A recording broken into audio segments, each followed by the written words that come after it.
बिस्मिल्लाहिर्रहमानिर्रहीम। अस्सलाम वालेकुम दोस्तों, कैसे हैं जनाब? ठीक ठाक हैं? ऐसे तभी ठीक है। दोबारा से हाजिर हूँ गोल्ड की रेट, गोल्ड की एनालिसिस, मजीद आने वाले दिनों में गोल्ड की क्या स्ट्रेटजी बनी जा रही है, इस हवाले से कंप्लीट इन्फॉर्मेशन दूंगा। जो लोग हमारे चैनल पे हैं, हमारे चैनल को सब्सक्राइब करते हैं और फॉलो करते हैं फेसबुक पे।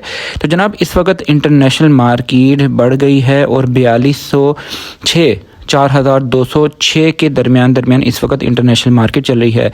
जैसे कि मैंने कल की वीडियो तो नहीं मैंने बना सका कुछ मसरूफियत की वजह से, ठीक है। मैंने परसों की वीडियो में मैंने बताया था कि मार्केट के लिए ऊपर जाने के लिए बहुत ज़्यादा इम्पॉर्टेंट है कि मार्केट जो डे 2 की क्लोजिंग थी वो 4130 से ऊपर मार्केट क्लोजिंग दे, डे की क्लोजिंग, ठीक है। क्लोजिंग का टाइम भी मैंने आपको बताया था कि रात को 12 से 1 बजे के दरमियान जो है ना इंटरनेशनल मार्केट जो है ना मार्केट क्लोज होती है और वो जो है ना इसका क्लोजिंग टाइम होता है। और मार्केट ने वैसे ही डे 1 में क्लोजिंग दी 4070 पे, दूसरी क्लोजिंग दी 4130 पे। अभी जो है इंटरनेशनल मार्केट जो है ना वो अचानक से 4230 और 40 का इसने तकरीबन हाई लगाया, ठीक है। और मार्केट इस वक्त थोड़ी सी रिट्रेसमेंट के साथ जो है ना 4206 सॉरी इस वक्त इंटरनेशनल मार्केट जो 4210-20 के करीब इंटरनेशनल मार्केट गई थी और इस वक्त 4206 के दरमियान जो है ना मार्केट खड़ी हुई है। अब इट मीन्स कि इंटरनेशनल मार्केट जो है वो दोबारा से सेलिंग से बाइंग की तरफ शिफ्ट हो चुकी है। तकरीबन इसने जो अपनी जो एक रिट्रेसमेंट थी, रिट्रेसमेंट का अरसा इसने तकरीबन 15 दिन का अरसा इसने रिट्रेसमेंट में गुजारा है। उसके बाद मार्केट दोबारा से बढ़ी है। उसकी बढ़ने की कुछ वजूहात भी हैं, मैं आपको बता देता हूँ, ठीक है। उसकी वजूहात में से सबसे पहली वजह मैं आपको बताता हूँ कि बाइंग प्रेशर। काफ़ी टाइम से इंटरनेशनल मार्केट नीचे नहीं आई थी, तो सबसे पहले तो बाइंग वहाँ पर बाइंग की गई और बाइंग प्रेशर की वजह से भी मार्केट ऊपर आई। दूसरी, अमेरिका में अभी भी लॉकडाउन जो है वो कंटिन्यू है और वहाँ पर कुछ ऐसी चीज़ें आ गई हैं बीच में, ठीक है। उनकी वजह से कुछ डेटाज़ हैं, डेटाज़ भी जो है ना गोल्ड के हक़ में आए हैं, डॉलर के अगेंस्ट आए हैं। और जो ऑयल है, ऑयल भी नीचे की तरफ गया है, ठीक है। ऑयल की प्राइसेस भी डाउन साइड की तरफ गई हैं। इसी वजह से गोल्ड की प्राइसेस के अंदर इजाफा हुआ है और आने वाले दिनों में भी गोल्ड की प्राइसेस के अंदर इजाफा हो सकता है। अब आज की इसकी जो सपोर्ट है वो क्या बनेगी, रेजिस्टेंस क्या बनेगी, वो मैं आपसे डिस्कस करता हूँ।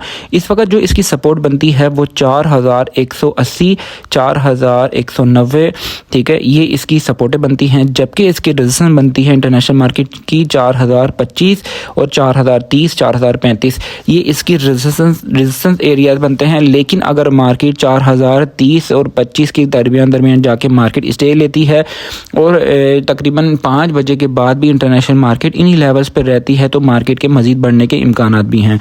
दूसरी साइड पे आ जाते हैं। दूसरी साइड पे हमारी डोमेस्टिक लेवल पे गोल्ड की प्राइसेस भी हैं जो कि थोड़ी सी अपर कास्ट की तरफ भी चली गई हैं और मज़ीद भी अपर कास्ट की तरफ जा सकती हैं, ठीक है। आज जो गोल्ड की प्राइस जो ओपन हुई है वो 4,46,000 रुपये जो है ना पीस की प्राइस है और पठूर की रवे की प्राइस है 4,41,000 रुपये, ये पठूर की प्राइस है।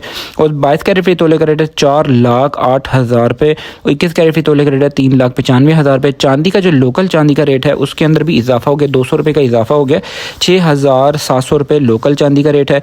PSL पीस जो है वो हो गया 7,200 रुपये का PSL पीस हो गया, ठीक है।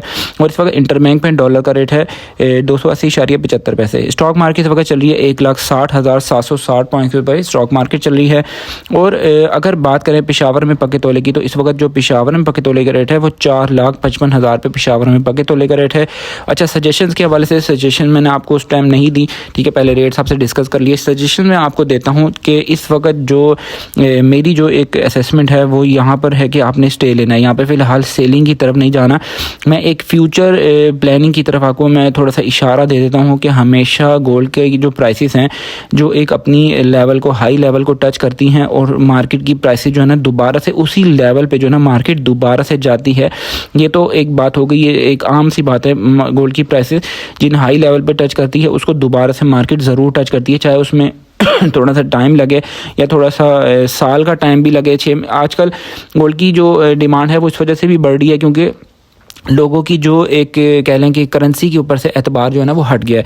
करेंसी चाहे इसमें डॉलर है, चाहे रुपया है, चाहे जो भी है, ठीक है, लोग जो हैं वो पूरी दुनिया के लोग जो हैं करेंसी से हट के चांदी, सोना, प्लेटिनियम, मुख्तलिफ धातों की तरफ जो है ना मूव कर रहे हैं। ठीक है, एक तो ये हो गई बात। अब दूसरी मैं आपको बात बताता हूँ कि इंटरनेशनल मार्केट ने जो अपने एक हाई पीक लगाया था वो लगाया था 4380 का, ठीक है, 4380 का हाई लगाया था। अब वहाँ पर हमें हो सकता है कि मार्केट एक ट्रैप दे सकती है। जब मार्केट अगर इस लेवल पे जाती है तो मार्केट ने हमने वहाँ पर सेलिंग नहीं करनी, क्योंकि हमेशा मार्केट जिस लेवल को टच करती है उससे ऊपर की तरफ जाके मार्केट दोबारा से जो है ना ज़्यादा ऊपर जाती है। हमारा जो डोमेस्टिक लेवल पे गोल्ड की प्राइस गई थी वो गई थी 4,75,000 पे। अब 4,75,000 अगर आपको रेट मिलता है 10 से 15 दिनों के अंदर, तो वहाँ पर मेरी सजेशन के मुताबिक वहाँ पर सेलिंग नहीं बनती। अगर हमने वहाँ पर सेल कर दिया तो हो सकता है कि कुछ दिनों में 5 लाख को रेट टच कर जाए। ठीक है, ये मैंने आपको फ्यूचर की थोड़ी सी मैंने बात बता दी कि बहुत ज़्यादा बी केयरफुल होकर काम करना है। फ़िलहाल मेरी सजेशन सेलिंग की नहीं है, सेलिंग की तरफ हम जो है ना जाएंगे। फ़िलहाल अभी जो है ना गोल्ड का ट्रेंड जो है ना अपसाइड की तरफ है। हो सकता है कि 10 से 15 दिन मार्केट मज़ीद भी अपसाइड की तरफ जो है ना ट्रेंड बनाती जाए। ठीक है, तो सारी बातें मैं आपको बता दी हैं। ग्रुप सर्विस को ज्वाइन करना चाहते हैं, नंबर स्क्रीन पर मौजूद है, इस नंबर पर रब्ता करके ग्रुप सर्विस को ज्वाइन कर सकते हैं। और रावलपिंडी इस्लामाबाद से मेरी वीडियो देख रहे हैं और आप हमसे जो है ना किसी भी किस्म का ज्वेलरी से रिलेटेड कोई काम है तो आप मुझसे रब्ता कर सकते हैं। टेक केयर, अल्लाह हाफिज़।